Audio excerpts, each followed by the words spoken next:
اسبا نسبی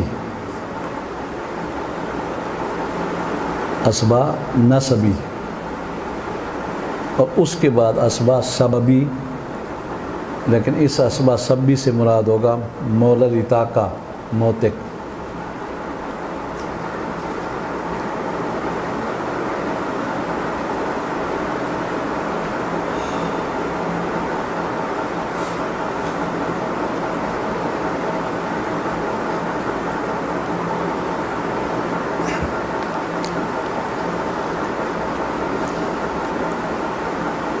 مثلا اسباب بھی نہیں ہیں،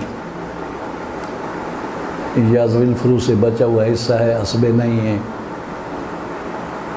تو اسبا نسبی جب ہے نہیں، رشتہ دار نہیں ہیں، تو موتق یعنی مولا لطاقہ موجود ہے، تو موتق کا ترکہ موتق لے جائے گا۔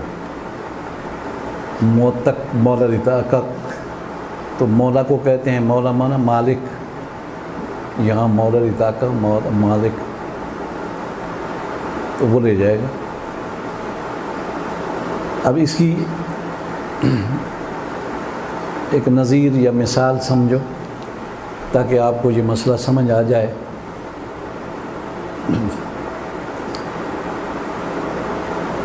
حضرت بریرہ رضی اللہ تعالی عنہا ایک صحابیہ ہیں حضور اکرم صلی اللہ علیہ وسلم کی، اور اس کے حوالے سے ہماری فقہ میں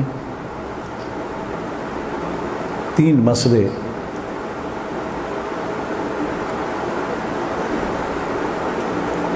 اصولین کو، اصول فقہ والوں کو 3 مسئلے حاصل ہوئے، جن کا ذکر نور الانوار، اصول شاشی، حسامی، مسلم الثبوت، توضیح تلوی، سب کے اندر ہیں۔ حضرت بریرہ یہ باندی تھی، لونڈی کہہ دو، باندی کہہ دو، لونڈی کا لفظ تھوڑا سا ہلکا ہے، کنیز کہتے ہیں زیادہ، یہ غیر مسلم لوگوں کی کنیز تھی، کلمہ پڑھ لیا تھا، سیدہ عائشہ کے پاس آتی تھی، ام المومنین سیدہ عائشہ صدیقہ رضی اللہ تعالیٰ عنہ کے ساتھ۔ تو انہوں نے اپنے مالکوں سے کہا کہ مجھے آزاد کر دو، پیسے دے دو۔ پیسے دے کر آزادی حاصل کرنا، اس کو کہتے ہیں مکاتبہ، بدل کتابت ادا کر کے آزادی لے لے تو اس کو مکاتب کہتے ہیں۔ انہوں نے کہا ٹھیک ہے اتنے پیسے دے دو۔ حضرت بریرہ کو کہا تم آزاد ہو۔ حضرت بریرہ کے پاس پیسے نہیں تھے، وہ ام المومنین سیدہ عائشہ صدیقہ رضی اللہ تعالیٰ عنہ کے پاس آئیں، عرض کیا۔ حضرت عائشہ نے فرمایا کہ ٹھیک ہے پیسے میں دے دیتی ہوں، اور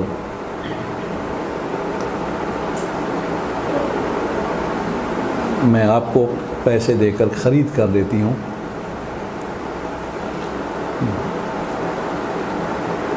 اور پھر میں آزاد کر لوں گی، یا بدر کتاب دے کر تو میری لونڈی بن جائے گی تو میں آزاد کر دوں گی۔ حضرت عائشہ صدیقہ رضی اللہ تعالیٰ عنہ نے پیسے دے دیے، لیکن جب وہ لوگ پیسے لینے لگے تو انہوں نے کہا کہ ایک شرط ہماری یہ بھی ہے کہ بریرہ جو وراثت ہوگی تیری، ولا اس کو کہتے ہیں، لونڈی کی جو وراثت ہوتی ہے اس کو ولا کہتے ہیں، ولا، اسی سے مورل موالات ہوتا ہے، ولا کہتے ہیں، اور ولا جو ہے وہ ہمارا ہوگا۔ غیر مسلم لوگوں نے کہا۔ اس سیدہ عائشہ صدیقہ رضی اللہ تعالیٰ نے اس مسئلے کا ذکر حضور کریم صلی اللہ علیہ وسلم سے کیا،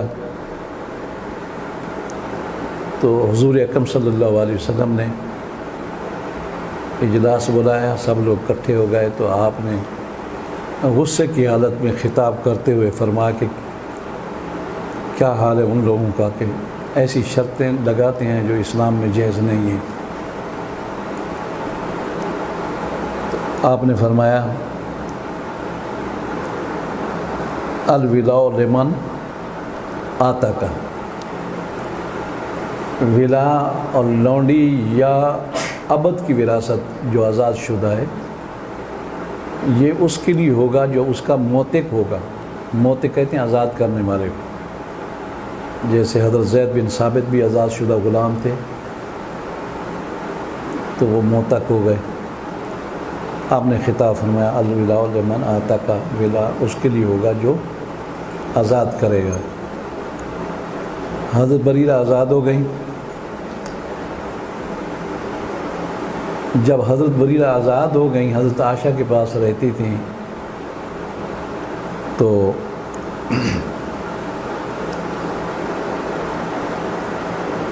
حضرت عائشہ نے آزاد کر دیا۔ کسی شخص نے صدقے کا گوشت دیا حضرت بریرہ کو۔ ایک مسئلہ تو یہ پیدا ہوا، حضرت بریرہ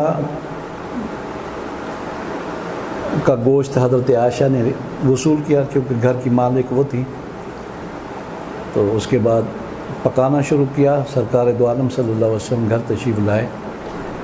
آپ کو گوشت کا سالن بہت پسند تھا۔ سیدہ عائشہ صدیقہ رضی اللہ تعالی عنہ نے گھر کا دوسرا سالن جو بھی تھا، سبزی تھی یا جو بھی تھا، وہ پیش کیا۔ نبی کریم صلی اللہ علیہ وسلم نے ارشاد فرمایا کیا وجہ ہے کہ گھر میں گوشت پک رہا ہے اور مجھے خوشبو آ رہی ہے اور مجھے گوشت نہیں دیا جا رہا، سالن نہیں دیا جا رہا؟ سیدہ عائشہ صدیقہ نے عرض کی یا رسول اللہ، صدقے کا گوشت ہے، بریرہ پر صدقہ کیا کسی نے، نظر کا بکرا تھا یا کوئی اور صدقہ تھا، اور آپ صدقہ تو نہیں کھاتے، اس وجہ سے ہم نے آپ کو گوشت پیش نہیں کیا۔ آپ نے ارشاد فرمایا وَلَهَا صَدْقَةٌ وَلَنَا هَدِيَّةٌ، وہ جو گوشت ہے جب تک بریرہ کے ملک میں نہیں آیا تھا وہ صدقہ تھا، جب بریرہ نے قبول کر لیا اس کا ملک تبدیل ہو گیا۔ پہلے مالک وہ آدمی تھا جو صدقہ کر رہا تھا، اب وہ صدقہ کر دیا اس نے، جیسے میں آپ کو پیسے دے دوں، پہلے میں مالک، جب آپ کو پیسے دے دوں یا آپ کے وکیل کو پیسے دے دوں تو اب میں مالک نہیں رہا، آپ مالک بن گئے۔ تو حضرت بریرہ مالک بن گئی، خواہ حضرت عائشہ نے قبضہ کیا یا خود حضرت بریرہ نے اس پر قبضہ کیا، مالک بن گئیں۔ تو حضور نے فرمایا اب اگر بریرہ مجھے دے گی تو وہ تو ہدیہ ہے، وہ صدقہ رہا ہی نہیں۔ تبدل ملک سے حکم تبدیل ہو جاتا ہے۔ یہ فقہاء نے ایک قانون اصول فقہ والوں نے کہا کہ ملک تبدیل ہو جائے تو حکم بھی تبدیل ہو جاتا ہے۔ اب حکم تبدیل ہو گیا اور یہ مسئلہ جو تھا ہمارے مدرسوں کے کام آیا، بہت زیادہ کام آیا۔ تو یہ مسئلہ حضرت بریرہ کا جو ہے یہ تمام مدارس دینیہ اسی پر چل رہے ہیں، اس میں ہیلے کی بھی ضرورت نہیں ہے۔ کچھ لوگ کہتے ہیں ہیلہ کرنا چاہیے، اب حضرت عائشہ صدیقہ نے ہیلہ تو نہیں کیا تھا، کوئی ہیلہ نہیں ہوا کہ انہوں نے یہ کہا ہو کہ پہلے ہیلہ کیا جائے اور پھر وہ ہدیہ بنے گا، ایسا نہیں ہے، ہیلے کی ضرورت نہیں ہے، آٹومیٹک تبدل ملک سے حکم تبدیل ہو جاتا ہے۔ ایک مسئلہ تو یہ ہے، یہ تمہارے اضافہ معلومات کے لیے، ویسے آپ نے پڑھا ہوگا انوار الانوار وغیرہ میں، لیکن میں نے ویسے بیان کر دیا۔ حضرت بریرہ بہت خوبصورت خاتون تھی، کنیز تھی، لونڈی تھی، لیکن بہت خوبصورت تھی۔ ان کا نکاح تھا حضرت مغیث کے ساتھ، مغیث میم غین یا فا، حضرت مغیث یہ بھی صحابی رسول ہیں، ان کے ساتھ تھا۔ ایسا ہوتا ہے کہ کنیز کا نکاح بھی جائز ہوتا ہے. جب کنیز ہو اس وقت مالک تو نکاح نہیں کر سکتا کیونکہ تو وہ مالک ہوتا ہے, وہ ملک کی وجہ سے اس کے لیے کنیز حلال اور جائز ہوتی ہے. لیکن اگر مالک کنیز کا نکاح کسی دوسرے کے ساتھ کر دے تو دوسرا اس کا شوہر بن جاتا ہے. خدمت تو اپنے مالک کی کرے گی لیکن رات اپنے شوہر کے ساتھ گزارے گی. اب ازدواجی منافع مولا نہیں اٹھا سکتا, نکاح ہو گیا, اب وہ شوہر ازدواجی منافع حاصل کرے گا. تو یہ لونڈیوں کا مسئلہ انشاءاللہ کبھی پڑھیں گے آپ لوگ, جب پڑھا ہوگا. یہ سرخ بتی آ رہی ہے. اب حضرت بریرہ کا مسئلہ یہ ہوا کہ حضور کریم صلی اللہ علیہ وسلم کی شریعت میں, اسلام میں, جب لونڈی آزاد ہو جائے اور منقوع ہو, اس کو نکاح رکھنے کا اور توڑنے کا اختیار ہوتا ہے. اس کو کہتے ہیں خیار عتق. ایک ہوتا ہے خیار بلوغ, ایک ہوتا ہے خیار عتق نکاح کے لیے. ان کو خیار تھا تو انہوں نے کہا کہ میں نکاح توڑتی ہوں. حضرت مغیث کو بے حد محبت تھی حضرت بریرہ کے ساتھ, بیوی تھی ان کی. تو جب ان کو پتہ چلا تو وہ تو مدینہ منورہ کی گلیوں میں چیخیں مار مار کر ٹکریں مارتا تھا. حضور کریم صلی اللہ علیہ وسلم کو اطلاع دی گئی, یا رسول اللہ بریرہ فسخ کرنا چاہتی ہے نکاح, اور ان کے شوہر تو بہت پریشان ہیں بیچارے, رو رہے ہیں. ان کو بریرہ کو آپ کہہ دیں کہ نکاح قائم رکھیں, اس بیچارے کا برا حال ہے. حضور کریم صلی اللہ علیہ وسلم نے حضرت بریرہ کو بلایا, بریرہ مغیث بہت پریشان ہے, تمہارے فراق کی باتیں سن کر کے تم نکاح کو قائم رکھو, اس کی پریشانی دور کرو. اب کمال کی بات دیکھیں آپ, حد ہوئے. حضرت بریرہ نے کہا یا رسول اللہ آپ کا حکم ہے یا مشورہ. کتنی بڑی عالمہ تھی, کنیز تھی. ایک حکم ہوتا ہے یہ کرو, ایک ہوتا ہے مشورہ. عرض کی یا رسول اللہ آپ کا حکم ہے تو سر آنکھوں پر, مغیث میرا شوہر ہے, اور اگر مشورہ ہے تو میں اس کو نہیں رکھ سکتا, نکاح فسخ کروں گی. سرکار نے فرمایا میرا مشورہ ہے, حکم نہیں ہے. حضرت بریرہ نے نکاح فسخ کر دیا. یہ تیسرا مسئلہ ہے. حضرت بریرہ کی وجہ سے 3 مسئلے میں نے آپ کو ذکر کیے تھے, ہماری کتابوں میں مذکور ہوتے ہیں. پہلے لکھ چکے ہیں آپ بھئی اسبات میں اسبا نسبی, اس کے بعد اسبا سبی لیکن مولا لطاقہ اس کو ملے گا. جیسے حضرت بریرہ کی جو جائیداد تھی یا وراثت تھی اگر تھی تو وہ حضرت عائشہ کو ملی. الولاء لمن آتاکا یہ ہوگا. اب اگر ذوی الفروض کے حصہ ادا کرنے کے بعد بچنے والی چیز کے لیے اسبات نہیں ہیں, وارث نہیں ہیں, بیٹے نہیں ہیں, بھائی نہیں ہیں, چچے نہیں ہیں, کوئی اسبا نہیں ہے. تفصیل آئے گی. بہت سے اسبات کی بڑی لمبی لین ہے, آدم علیہ السلام تک چلتی ہے. اسبا نہیں ہیں تو اب کیا کریں؟ وہ مال جو بچ گیا کدھر جائیں؟ تو وہ جو بچ گیا مال ذوی الفروض نسبیہ کو دیا جائے گا. ذوی الفروض نسبیہ کو ان کے حقوق کی نسبت کے برابر دیا جائے گا, واپس انہی کو دیا جائے گا جو پہلے سے وارث بن رہے تھے, حصے لے رہے تھے. باقی مادہ ان کے حصص کی نسبت سے دوبارہ ان کو دیا جائے گا. لکھ لو نا, اس کو کیسے ہیں مسئلہ ردی. ذوی الفروض کو حصص ادا کرنے کے بعد اگر کچھ بچ جائے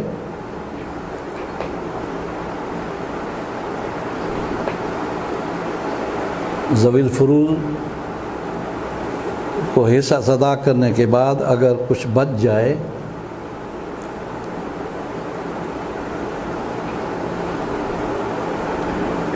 تو وہ انہی ذوی الفروض نسبیہ پر رد کیا جائے گا. ان کے حصوں کی نسبت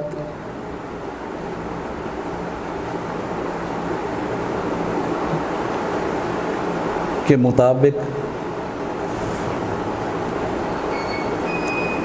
ذوی الفروض نسبیہ پر رد کیا جائے گا. نسبیہ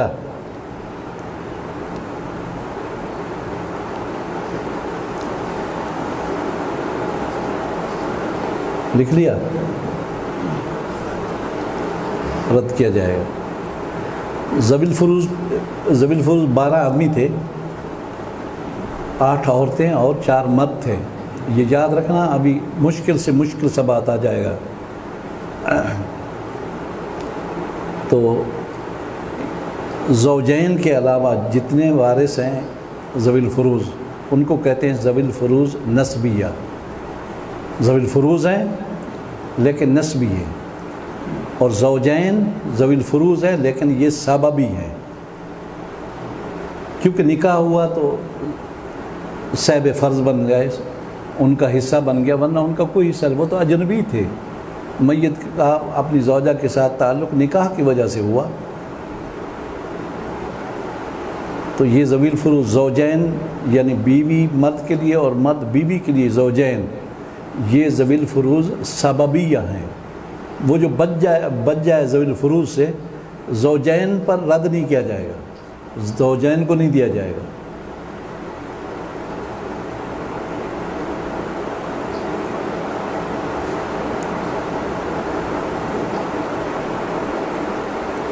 اور یہ مسئلہ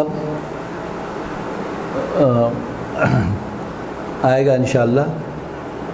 بھائی زوجین کو نہ دیا جائے تو پھر کدھر کیا جائے گا، تو وہ انشاءاللہ آئے گا. اس کے بعد ذوی الفروض نسبیہ اور سببیہ کا بیان آ گیا. اس کو کہتے ہیں رد. اور اب ان گروپوں کے وراثت کے بعد اگر یہ لوگ نہیں ہیں، ذوی الفروض بھی نہیں ہیں، ذوی اسباط بھی نہیں ہیں، نہ سببی ہیں، نہ نسبی اسباط ہیں، کوئی بھی نہیں ہے، تو پھر مرتبہ ہے ذوی الارحام کا. ذوی الارحام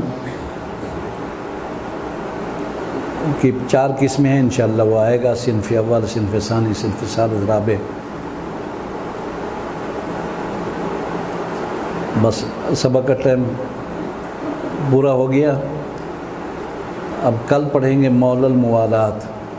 مول الموالات کون ہوتا ہے، پھر اگلے وارث کون ہوتے ہیں. یہ ترتیب ہے توریث کی، وراثت کے دینے کی.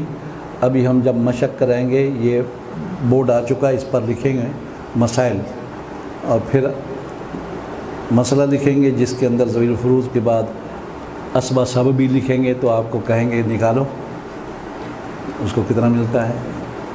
نسبی رسبے لکھیں گے تو کہیں گے نکالو. تو آپ کو استخراج، استنباط کرنا پڑے گا. علم میراث کے اسباب جتنے اچھے طرح یاد ہوں گے انشاءاللہ آپ اچھی طرح نکال لیں گے.